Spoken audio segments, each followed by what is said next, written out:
Dando continuidade aí, queridos, à nossa aula sobre a tentação de Cristo, nós aí vamos para o terceiro simbolismo, sobre, como eu disse, sobre a montanha.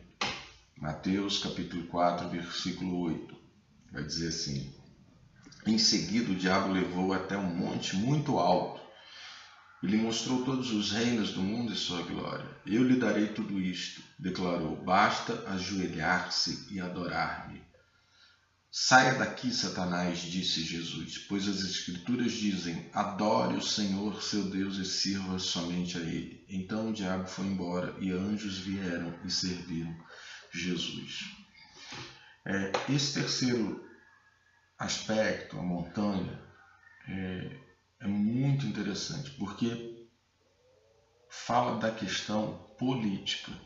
Então, o pão, ele simboliza uma atividade econômica, o templo, uma atividade religiosa e a montanha, uma atividade política. Está relacionada a reino, a domínio e controle do reino. O período que Jesus estava vivendo é um período de muito problema político. Israel estava sob domínio romano, sob controle romano, e gerava isso muitas revoltas por muitos aspectos. Por exemplo, um deles é de que exigia-se que fizesse sacrifício diário no templo de Israel a Roma. Então havia uma obrigação imposta ao povo de Israel, e para isso para eles era um absurdo, algo totalmente contrário ao sagrado que eles conceituavam. Então havia muito problema político nessa época. Não era sereno, não era tranquila a convivência entre os romanos e os israelitas nessa época. E o que o diabo oferece para Jesus? Olha, eu estou te mostrando todos os reinos, e se você me adorar eu te dou todos eles. O que o diabo está oferecendo? Que todos os problemas políticos seriam resolvidos, que toda aquela confusão política seria resolvida, que todos os levantes que havia acontecido e que estaria para acontecer seriam resolvidos. Então o diabo está oferecendo uma solução rápida, uma solução de conquista rápida, e a gente precisa entender. Assim como o pão ele ofereceu uma conquista rápida de pessoas, quando ele leva ao alto do templo, ele oferece, olha, resolva rapidamente essa questão religiosa, acabe com isso tudo. E agora eu estou te oferecendo no aspecto político, resolva o problema desse povo todo. E aí a gente precisa compreender isso. O que isso implica para nós? Em primeiro lugar, Jesus não resolveu as coisas por violência. E aqui eu quero fazer um parênteses, não defendo nada partidário. Eu tenho olhado para a política, principalmente nesses momentos que nós estamos passando, num aspecto de o que isto está de acordo com o Evangelho. Eu acho que essa tem que ser a nossa postura. Eu não sou nem de direita, nem sou de esquerda, nem de centro. Eu procuro olhar todas as ações políticas de acordo com a palavra de Deus. Então, aqui eu não estou defendendo nada, só que a Bíblia e Cristo nesse momento sinaliza muito forte que Jesus poderia ter resolvido a questão muito rápido e não resolveu. Um dos meios que Jesus poderia ter feito é usar da força, usar da violência, e Jesus não faz isso. Jesus ele não combate mediante a violência. Os heróis do reino são servos. Os heróis do reino são crianças. Nós temos que trazer a paz, assim como Ele nos deu a paz. Então, nós precisamos entender que o reino de Deus ele vai ser conquistado pela nossa serviência, e também pelo nosso sofrimento. Romanos 8,18 diz que o peso do sofrimento hoje não se compara com a glória que há de vir para a nossa vida. Então, nós precisamos entender que a montanha sinaliza um Cristo que vai reinar de acordo e em adoração a Deus exclusivamente, não por força nem por violência. Então, nós precisamos entender isso. Mas existem algumas passagens que dão a entender isso. Por exemplo, Mateus capítulo 10, versículo 34. Se você for aí um pouquinho para frente, capítulo 10, versículo 34. A palavra de Deus, a gente precisa interpretar ela, né, de forma sistemática, de forma correta. Então, Mateus 10, 34 vai dizer assim: não imaginem que vim trazer paz à terra. Não vim trazer paz, mas a espada. Vim para pôr homem contra seu pai, a filha contra sua mãe, a nora contra sua sogra. Seus inimigos estarão em sua própria casa.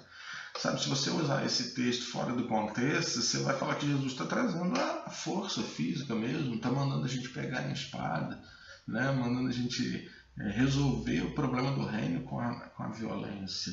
Então, a gente tem que olhar, se você começar a olhar os textos anteriores, né, Jesus está dizendo, olha, quando você aceitar, né, quando você me aceitar, provavelmente você vai ter conflitos dentro da sua casa, né, você vai ter divergências, né, é isso que Cristo está falando aqui, não tem nada a ver com você pegar e passar a espada em todo mundo e resolver tudo com força, não é isso que a palavra está dizendo. Então esse texto precisa ser analisado no seu contexto inteiro, você precisa ler os versículos anteriores e os versículos posteriores, é assim que a gente faz uma boa interpretação. Uma outra passagem também, Jesus no templo, né, que ele vai lá e faz aquele alvoroço todo e fala que é a casa de meu pai, não é casa de mercância. Você tem que entender que aquilo ali é uma condenação profética, né? Pode até parecer que Cristo realmente estava meio fora de si, mas não, aquilo ali, primeiro que é tratado como uma ira santa, e segundo que aquilo ali é uma condenação profética. Ele está dizendo que o templo não é só dos judeus, né? Que ele não é só dos judeus, ele veio para todos, ele veio para os gentios. Então, essa passagem também a gente tem que olhar com calma, não é simplesmente pegar a coisa, um texto fora de contexto, literalmente tentar justificar uma tese, né, que está dentro do nosso coração. Alguns exemplos também são favoráveis à questão da não violência. Por exemplo, Jesus e lá, né, quando o soldado vai prender e aí Pedro machuca a orelha, ele fala, olha, poderia ter dado ordem, anjos e milhares de anjos poderiam estar aqui, eu não fiz. E ele cura a orelha do soldado. Então a gente tem que entender que quando Cristo é tentado por Satanás está oferecendo a Cristo uma resolução, um resolver de problema mediante força, mediante violência. E não é isso que a palavra de Deus nos diz. Não é isso que a palavra nos revela. Cristo, ele institui o seu reino, é um reino que já começou, mas que ainda mas que ainda também há de ser, vai ser terminado esse reino, né? O reino já está sendo imposto, institucionalizado, e eu e você como servos, né? e aceitando os sofrimentos que muitas das vezes nós vamos passar, nós estamos colaborando para a permanência e para o crescimento do reino. Então, não é mediante força, não é mediante violência, não é mediante achar que é um partido A, um partido B, não é isso. O cristão ele tem que se envolver com a política, ele não pode ficar alheio a isso, mas ele tem que ter a clareza e a retabilidade de pegar todos os fatos que acontecem na política e submeter ao Evangelho. O que o Evangelho diz sobre isso? O que o Evangelho fala sobre aquilo? O que o Evangelho traz de esclarecimento sobre determinado ponto? É isso que nós, enquanto cristãos, devemos fazer. É muito interessante porque a montanha, né, eu acho interessante porque Lucas coloca a montanha como segunda tentação, mas Mateus coloca como a terceira. E eu acho mais interessante essa colocação de Mateus como terceira, porque está falando do reino, está falando do poder. Jesus logo em seguida vai inaugurar, né? Tá inaugurando o seu reino, vai propagar a mensagem de Deus de arrependimento. E aí nós precisamos observar isso. A montanha sempre teve algo simbólico em todas as escrituras. Eu quero terminar essa aula dizendo sobre isso, né? Se você olhar, Moisés se relacionou com Deus na montanha. Jesus chamou seus discípulos numa montanha. Jesus vai orar no monte. Do Monte das Oliveiras, Jesus desce para Jerusalém. No Monte das Oliveiras, Jesus foi preso.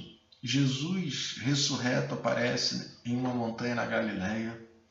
E aí, por fim, eu quero que você leia Apocalipse, capítulo 21, versículo 10. O último livro da Bíblia, né? Depois de todas essas referências importantes sobre a montanha, e você vai entender por que Jesus é tentado na montanha. O diabo tenta fazer com que ele caia, né? Apocalipse 21, versículo 10. Ele me levou no Espírito, João, né? João, a princípio, é o autor a maioria entende que é o autor de Apocalipse. Ele fala assim, ele me levou no Espírito, Espírito com letra maiúscula, Espírito Santo. Olha o Espírito Santo conduzindo João, o evangelista João, até um grande alto monte, ou seja, montanha, e me mostrou a cidade santa, Jerusalém, que descia do céu da parte de Deus. Brilhava com a glória de Deus e cintilava como uma pedra preciosa, como jaspe, transparente como cristal. Queridos, a montanha simboliza poder, simboliza o reino de Deus sendo conquistado. Mas vejam, é o final de todas as coisas, nós temos o resultado. Nós sabemos quem é a parte vencedora nessa disputa toda. Nós sabemos que, apesar dos sofrimentos e das lutas e de todas as nossas dificuldades, nós sabemos quem vai vencer ao final. Apocalipse 21 diz que no alto da montanha viu a cidade santa, Jerusalém, que descia do céu. Ou seja, o cumprimento de todo o final, de todas as profecias. João é levado na montanha. Então, do mesmo jeito que Jesus foi levado, né, para ser tentado e acabar com aquilo tudo de uma vez, e Jesus disse, eu vou adorar só a Deus, e Deus sabe todas as coisas, Deus conhece todas as coisas, Deus tem soberania, Deus tem poder, Deus vai conduzir toda a sua humanidade para até o final ao qual Ele deseja e Ele espera e Ele quer, e ao final nós vamos ser vitoriosos em Cristo Jesus. Que Deus abençoe sua vida. Não tente resolver todas as coisas mediante a força. Não tente resolver todas as coisas mediante a violência. Creia que Deus está no controle de todas as coisas. Creia que Deus vai resolver todas essas coisas. E nesse momento eu quero deixar uma palavra. A igreja, a promessa que a Bíblia tem para a igreja é: as portas do inferno não vão prevalecer sobre a igreja. A igreja, ela continua. Nós podemos estar fora de templos, nós podemos ter redução da nossa participação pública, mas a igreja, ela permanece viva, ela permanece firme, porque a promessa é essa: nós seremos vencedores ao final, né? E veremos a Terra Santa descendo do alto. Deus abençoe a sua vida.